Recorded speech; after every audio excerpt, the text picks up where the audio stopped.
अस्सलाम वालेकुम गाइज़। आज की इस वीडियो के अंदर हम जानेंगे कि हम कैसे अपने मोबाइल फ़ोन को टेम्परेरी पीटी से अप्रूव कर सकते हैं। मतलब कि हम वक्ती तौर पे इसमें सिम चलाएंगे कुछ अरसे के लिए। उसके भी कुछ रिक्वायरमेंट्स हैं जो कि आपको पूरी करनी होंगी, और जिनमें से एक रिक्वायरमेंट है कि आप रिसेंटली पाकिस्तान में एंटर हुए हों और आपके पास पासपोर्ट हो और उसके ऊपर आपका इमिग्रेशन की स्टैंप लगी हो। लेकिन उससे पहले मैं इस बात पे आऊँगा कि पीटीए का सिस्टम काम कैसे करता है, क्योंकि बहुत सारे लोगों ने मुझसे बहुत सारे पीटीए से रिलेटेड सवालात पूछे थे।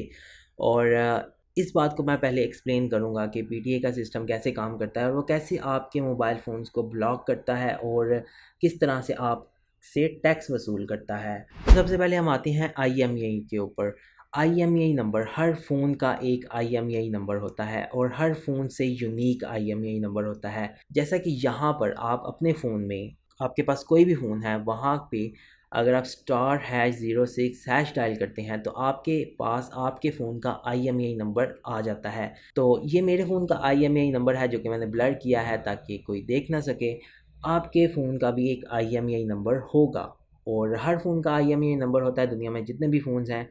और पाकिस्तान टेलीकम्युनिकेशन अथॉरिटी क्या करती है, इन आईएमईआई नंबर्स के थ्रू आपका फ़ोन ब्लॉक करती है। तो आप इंटरनेट पे बहुत सारी वेबसाइट हैं और किसी भी वेबसाइट पे जाके आप अपने मोबाइल फ़ोन का आईएमईआई नंबर टाइप करें और वो वेबसाइट आपको बता देगी कि ये आईएमईआई नंबर किस फ़ोन का है। तो अगर मैं अपने मोबाइल फ़ोन में एक सिम चला रहा हूँ जैसे कि यूफ़ोन की, तो उन्हें पता है कि ये यूफ़ोन का नंबर इस बंदे के नाम पर है। तो वो वाली सिम जब ऑन होती है एक आईएमईआई नंबर के ऊपर जो कि मोबाइल फ़ोन का आईएमईआई नंबर होता है, जब वो फ़ोन उस आईएमईआई नंबर पे ऑन की जाती है तो यूफ़ोन वालों को ये बात पता चल जाती है कि ये हमारा नंबर जो कि इस बंदे के नाम पर है वो इस आईएमईआई नंबर के ऊपर ऑन हुआ है। और जो ये आईएमईआई नंबर है, ये आईएमईआई नंबर इस मोबाइल फ़ोन का है, लाइक ये आईफ़ोन 12 प्रो मैक्स का है या आईफ़ोन 12 प्रो का है, उन्हें इस बात का पता चल जाता है। तो जैसे कि मैंने पहले बताया कि हर फ़ोन का एक यूनिक आईएमईआई नंबर होता है और वो आईएमईआई नंबर बताता है इस फ़ोन का मॉडल नंबर क्या है। तो हर फ़ोन के मॉडल नंबर के बारे में उसके आईएमईआई नंबर से पता चल जाता है। तो अब हम उस बात पे आते हैं कि पाकिस्तान टेलीकम्युनिकेशन अथॉरिटी वाले आपका मोबाइल फ़ोन ब्लॉक कैसे करते हैं। इसको अच्छे से जानने के लिए लिस्ट बनाते हैं। तो हम यहाँ पर 4 लिस्ट बना लेते हैं। समझते हैं कि पीटीए के पास ये वाली लिस्ट हैं और इन चारों लिस्ट को अलग-अलग नाम दे देते हैं। जैसे कि एक लिस्ट है पीटीए अप्रूव्ड फ़ोन्स की। ये वाले वो आईएमईआई नंबर्स हैं जो जिनकी लिस्ट पीटीए के पास मौजूद है और इनका टैक्स पे हुआ है और ये अप्रूव्ड हैं। और इन आईएमईआई नंबर्स पर इन 4 networks Telenor, Ufone, Jazz, Zong, इन चारों नेटवर्क्स की सिम चलेंगी। और इसके बाद हम एक और लिस्ट बनाते हैं। इनमें वो आईएमईआई नंबर ऐड करते हैं जो नॉन अप्रूव्ड हैं। मतलब कि इन आईएमईआई नंबर्स का टैक्स पे नहीं किया गया पीटीए को और ये आईएमईआई नंबर ब्लॉक्ड हैं। मतलब कि इनमें ये 4 सिम्स नहीं चलेंगी, यूफोन, टेलीनॉर, ज़ोंग और जैज़। ये चारों सिम इन आईएमईआई नंबर्स पे नहीं चलेंगी। उसके बाद हम एक और लिस्ट बनाते हैं जिसको हम नाम दे देते हैं पेंडिंग लिस्ट, ठीक है। अच्छा, ये वो आईएमईआई नंबर्स हैं जिनमें 2 महीनों के लिए सिम्स चलेगी। मतलब आप इन आईएमईआई नंबर्स के ऊपर सिर्फ 2 महीनों के लिए सिम चला सकते हो। और एक और हम लिस्ट बनाते हैं और उसका नाम रख देते हैं एलियन लिस्ट। अच्छा, ये एलियन लिस्ट एक ऐसी लिस्ट है जो कि पीटीए के पास नहीं है। मतलब पीटीए को इन आईएमईआई नंबर्स के बारे में कोई जानकारी नहीं है। उन्हें नहीं पता कि ये आईएमईआई नंबर एग्ज़िस्ट करते हैं या नहीं करते। तो अगर एक बंदा किसी दूसरे मुल्क से पाकिस्तान में आता है और वो अपने साथ एक मोबाइल फ़ोन लेकर आता है, तो वो जो मोबाइल फ़ोन अपने साथ लेकर आता है, उसके अंदर एक सिम खरीद कर डालता है। वो सिम किस नेटवर्क की होगी? पाकिस्तान के किसी भी नेटवर्क की, जैज़, यूफोन, ज़ोंग और टेलीनॉर, इनमें से किसी भी नेटवर्क की एक सिम खरीद कर वो अपने मोबाइल फ़ोन में इंसर्ट करता है। जैसे ही वो इन चारों नेटवर्क्स में से एक सिम अपने मोबाइल फ़ोन में इंसर्ट करता है, तो पाकिस्तान टेलीकम्युनिकेशन अथॉरिटी वाले अपनी लिस्ट में से जो एलियन लिस्ट होती है, यानी कि वो आईएमईआई नंबर जिनकी कोई भी इंफॉर्मेशन पाकिस्तान टेलीकम्युनिकेशन अथॉरिटी के पास नहीं है, उससे उस आईएमईआई नंबर को उठाकर पेंडिंग लिस्ट में डाल देते हैं। और साथ ही उस बंदे को मैसेज भी चला जाता है कि आपकी ये सिम 2 महीने के लिए चलेगी, उसके बाद आपको पीटीए टैक्स पे करके अपना मोबाइल फ़ोन अप्रूव करवाना पड़ेगा। खैर, वो बंदा पाकिस्तान में 1 हफ़्ता या 2 हफ़्ते या 2 महीने रहता है और कुछ अरसे के बाद वो पाकिस्तान से वापस चला जाता है और अपना मोबाइल फ़ोन भी साथ लेकर चला जाता है। फिर वहाँ बाहर जाकर वो वहाँ के किसी नेटवर्क की, हम एग्ज़ाम्पल के तौर पे ये जान लेते हैं कि वो बंदा वापस यूएसए में जाता है। यूएसए में वहाँ पर किसी भी नेटवर्क की सिम लेता है, जैसे कि टी मोबाइल की सिम लेता है और वो अपने मोबाइल फ़ोन में इंसर्ट करता है, तो वो उसकी सिम वहाँ पर चलती रहेगी, क्योंकि टी मोबाइल का कोई भी लेना देना पाकिस्तान टेलीकम्युनिकेशन अथॉरिटी के पास नहीं है। सिर्फ ये 4 ऐसे नेटवर्क्स हैं जिनका कनेक्शन पाकिस्तान टेलीकम्युनिकेशन अथॉरिटी के पास है। तो अब वो बंदा 6 महीने या 1 साल या 2 साल के बाद पाकिस्तान वापस आता है। वही मोबाइल फ़ोन वो अपने साथ लेकर आता है और उसमें जब वो अपनी सिम पुरानी डालता है तो उसकी सिम नहीं चलती। इन चारों नेटवर्क्स में से कोई भी सिम उसके मोबाइल फ़ोन में काम करना बंद कर देती है। क्यों? क्योंकि पहली बार जब वो पाकिस्तान में आया था, तो जैसे ही उसने पाकिस्तान के किसी नेटवर्क की सिम अपने मोबाइल फ़ोन में डाली थी, तो पीटीए ने उसका टाइम स्टार्ट कर दिया था, उस आईएमईआई नंबर का टाइम। और जैसे ही उसके 2 महीने पूरे हुए थे, तो पीटीए ने उसे ब्लॉक लिस्ट में डाल दिया था कि उसमें कोई भी पाकिस्तान की इन चारों नेटवर्क्स में से कोई भी सिम नहीं चलेगी। खैर, इस वजह से वो उसका टाइम ओवर हो चुका है और पीटीए ने उसे ब्लॉक लिस्ट में डाल दिया है। तो अगर वो टैक्स पे करता है, जितना उसका टैक्स बनता है, तो वो टैक्स पे करता है, तो वो उसे अप्रूव्ड लिस्ट में डालकर इन चारों नेटवर्क्स में से कोई भी सिम चला सकता है।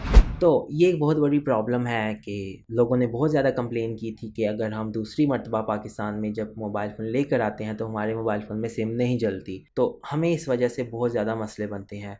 तो इसीलिए पाकिस्तान टेलीकम्युनिकेशन अथॉरिटी ने एक नया रूल ऐड किया है कि अगर आप सेकंड टाइम पाकिस्तान में आते हो, आपके पास प्रूफ है कि यस आप सेकंड टाइम पाकिस्तान में आए हो वही मोबाइल फ़ोन लेकर, तो आप फ्री में टेम्परेरी रजिस्टर करवा सकते हो अपने मोबाइल फ़ोन को। जितना अर्सा आप यहाँ पर रहेंगे वो सारी डिटेल हमें दें और हम आपके फ़ोन को रजिस्टर कर देंगे उस तारीख तक जिस तारीख तक आप पाकिस्तान में रहना चाहते हैं। और अब हम ये जान लेते हैं कि पाकिस्तान टेलीकम्युनिकेशन अथॉरिटी को पता कैसे चलता है कि इस फ़ोन का हमें इतना टैक्स लेना चाहिए और इस फ़ोन का इतना।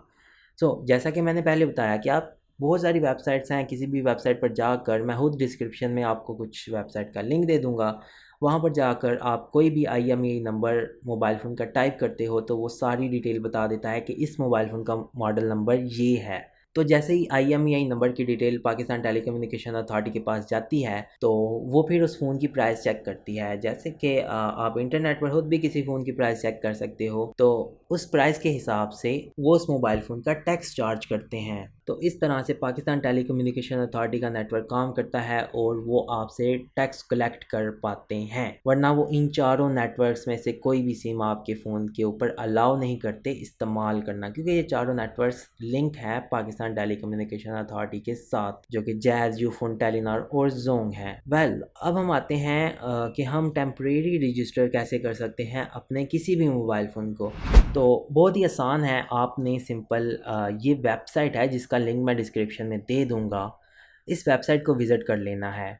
तो इस वेबसाइट को विज़िट करने के बाद यहाँ पर आपसे आपका अकाउंट मांगेगा, तो अगर आपके पास अकाउंट नहीं है तो आप साइन अप कर सकते हो। तो साइन अप करेंगे तो ये नेक्स्ट पेज में आ जाएगा जहाँ पर एक डिस्क्लेमर होगा, हम इसे स्किप करके नीचे आएंगे और जो फर्स्ट वाला है इसको हम फर्स्ट वाले पे ही रहने देंगे, ओके, जिसमें लिखा है temporary registration for overseas Pakistani, हम इसी ऑप्शन पे रहेंगे। सेकंड वाले को हम ओवरसीज़ पाकिस्तानी डुअल नेशनल पे सिलेक्ट कर लेंगे। सेलेक्ट करने के बाद अब ये पेज एक्सटेंड हो जाएगा। तो यहाँ पे हमने अपनी डिटेल लिखनी है। यहाँ पे हम नाम लिखेंगे। आपका पासपोर्ट जो होगा उस पासपोर्ट पे जो नाम लिखा है वो नाम हम यहाँ पे लिखेंगे। First name and second name इस तरह से लिखेंगे। फिर अपना मोबाइल फ़ोन नंबर लिखेंगे जो कि पाकिस्तान में आपके पास मौजूद है। उसके बाद अपना एक ईमेल एड्रेस लिखेंगे। उसके बाद हम यहाँ पर अपनी सिटी सेलेक्ट कर लेंगे, हम कौन से शहर में जाते हैं। पोस्टल कोड लिखेंगे और अपना आईडी कार्ड नंबर लिखेंगे। अपना ही आईडी कार्ड नंबर लिखना है और अपना ही पासपोर्ट नंबर आपने यहाँ पे लिखना है।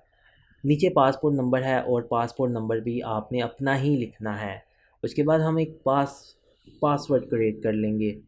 ओके, तो ये पासवर्ड क्रिएट करने के बाद हम सबमिट कर देंगे, तो फिर आपके मोबाइल फ़ोन में एक मैसेज आ जाएगा और उस मैसेज में कोड लिखा होगा। कोड लगाने के बाद आप बहुत आसानी से इसमें एक अकाउंट बना सकते हो। तो मैंने ऑलरेडी एक अकाउंट बना कर रखा है, तो इसलिए मैं लॉगिन करूँगा। ओके, लॉगिन करने के बाद आपके पास इस तरह का इंटरफेस आएगा। और अगर आप अपनी लेफ़्ट साइड पे देखेंगे तो यहाँ पे लिखा है temporary registration of mobile devices and foreign national. हम इस पे जाएंगे और अप्लाई फॉर टेम्परेरी रजिस्ट्रेशन के ऊपर जाएंगे तो हमारे पास यहाँ पे ये पेज आ जाएगा। इसे एग्री कर देंगे। एग्री करने के बाद हम फिर से इसी ऑप्शन को खोलेंगे। खोलने के बाद यहाँ पे आपका आईडी कार्ड नंबर लिखा होगा। तो अब यहाँ पे हमारे पास दो ऑप्शंस हैं।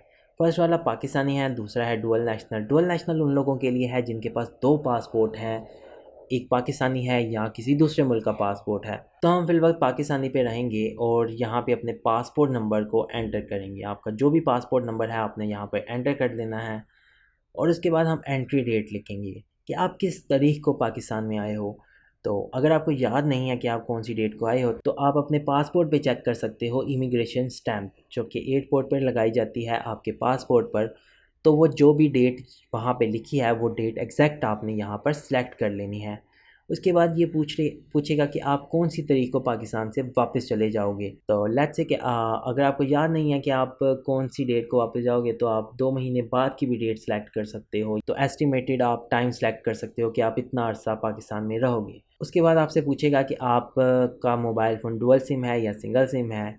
तो mostly mobile phone dual SIM ही होते हैं तो हम डुअल सिम सेलेक्ट करेंगे। अगर आपको नहीं पता कि आपका मोबाइल फ़ोन सिंगल सिम है डुअल सिम है तो आप IMEI नंबर से ही चेक कर सकते हो। *#06# मिलाएं तो IMEI नंबर अगर आपको 2 शो हो रहे हैं अपने मोबाइल फ़ोन में तो आप डुअल सिम सेलेक्ट कर लें। हम पहले IMEI नंबर को यहाँ पर टाइप करेंगे और सेकेंडली हम वो मोबाइल फ़ोन नंबर यहाँ पर टाइप करेंगे जो कि हम उस IMEI नंबर के ऊपर इस्तेमाल करना चाहते हैं। तो ये दोनों चीज़ें यहाँ पर टाइप करने के बाद मोबाइल ऑपरेटर पे लिख जाएंगे और यहाँ पे हम देखेंगे कि हमारी सिम कौन सी है। हमारी सिम अगर टेलीनॉर की है तो हम टेलीनॉर सेलेक्ट करेंगे।